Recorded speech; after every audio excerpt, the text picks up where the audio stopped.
नमस्कार, मैं पूर्वा शर्मा।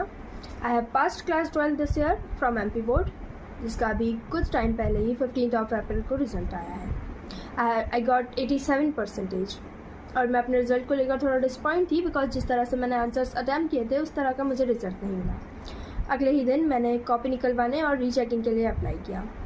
कुछ ही दिनों बाद मुझे मेरी पॉलिटिकल और हिंदी की कॉपी 1 मई को रिसीव होती है और उसके ही कुछ दिन बाद मुझे मेरी हिस्ट्री की कॉपी आज यानी कि 14 मई को रिसीव होती है।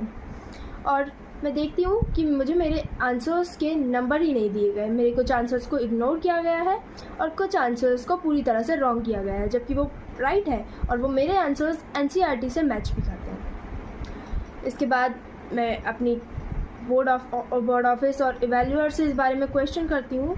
सो they didn't accept their mistake and they said इसमें हम कुछ नहीं कर सकते। तो फिर करेगा कौन? इसके बाद हमें बोल दिया गया कि आप कोर्ट से ऑर्डर लेकर आइए।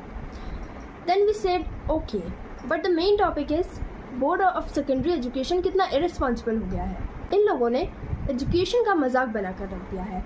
अब मुझे मेरे ही मार्क्स के लिए लड़ना होगा।